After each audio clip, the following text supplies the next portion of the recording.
The Western culture and values that brought forth Christianity in the founding documents are being called evil and racist. I am not co-parenting with the government. It is not your job to force these ideas onto my child. The narrative in this country is that we're all inherently racist, and I'm about sick of it. It's a Marxist ideology, and we all know it. All of these lessons have the intent to make our children feel disgust towards our nation. Welcome back, everyone. Well, the American sport of gaslighting black people has entered a new era.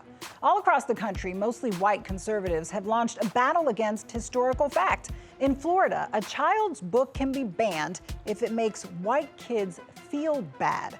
That is an actual law, and it's just the beginning. Remember, Florida Governor Ron DeSantis likely wants to be president, so we can only imagine he wants to see this happen nationwide. Other states are already taking their cues from Florida, seemingly trying to erase black history from classrooms.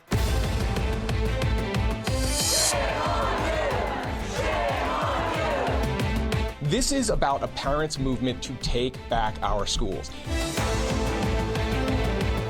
These days in Florida and across the nation, the past is present.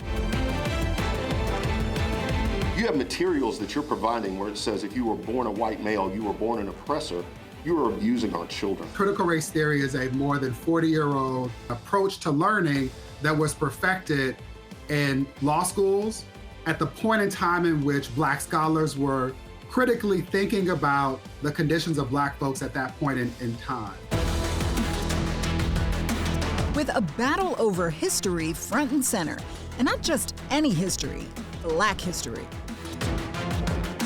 This is an unlawful arrest. I have a First Amendment right. Last year, Florida's conservative governor, Republican Ron DeSantis, signed 2 bills into law, both allowing officials to ban books or entire topics they consider inappropriate. Now, a state-appointed media specialist goes through every single book in classrooms and libraries to decide what goes.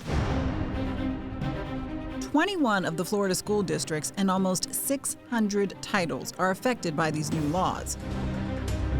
So what are they getting rid of? Mostly books on black history, including anything that might make white children feel bad about racism. Hi, I'm Lupita Nyong'o, and I wrote a book called Sulwe.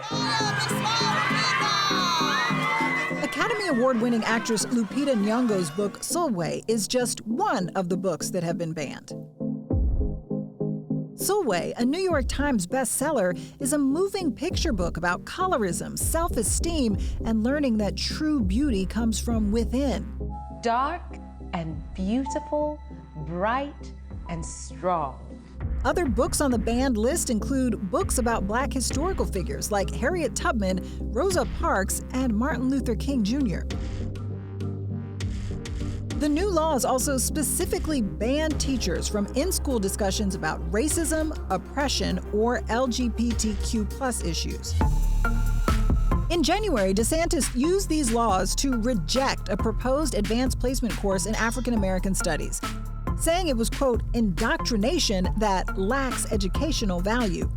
What I'm seeing with Ron DeSantis in Florida and the attack on college AP, college courses, with having older kids that are taking the AP classes, as well as myself using those books to help my own knowledge, it is concerning.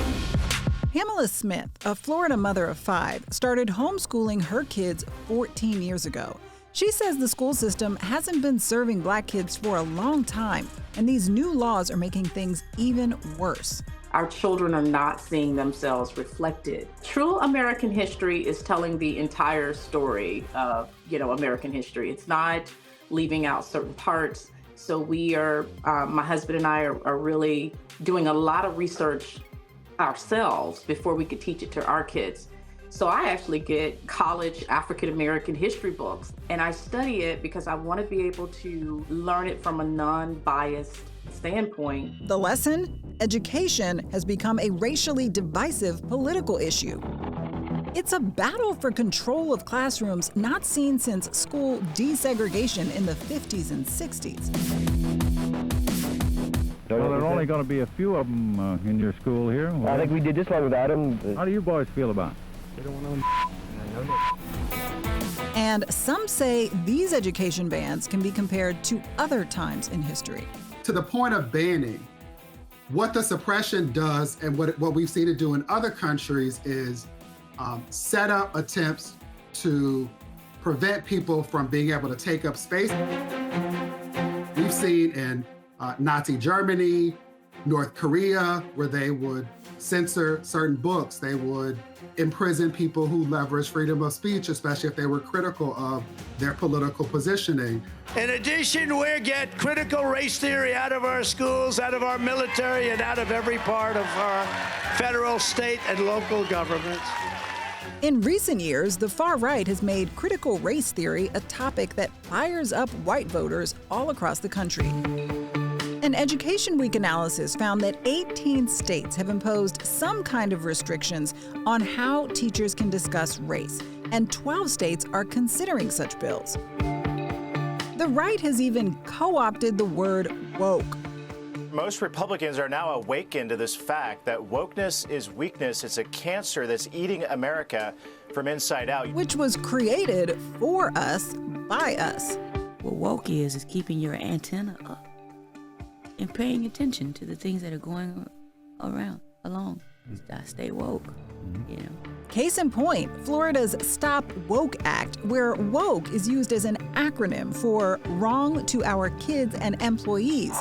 We fight the woke in the legislature. We fight the woke in the schools. We fight the woke in the corporations. We will never, ever surrender to the woke mob. Florida is where woke goes to die. But Florida's Bishop Rudolph McKissick is definitely keeping the fight alive. Reverend Sharp is one of my dearest friends, and I said, Al, I need you to come here. We can't just sit idly by and watch this happen. If you would study history, Governor, you would have known to mess with us in education always ends to your defeat. You talk about Florida is where woke dies. We went from woke to work. And we gonna work on you, DeSantis. He recently organized a protest with national figures in Jacksonville, Florida, to fight this attempt to rewrite history.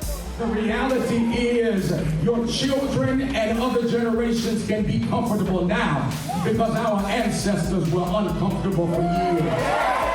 I do believe that they're trying to take us back. You know, in the past, they wore robes and burned crosses. Now they wear suits and write policies. They know that this country is by and large prejudiced in certain areas, whether by skin or concerning somebody's sexual orientation.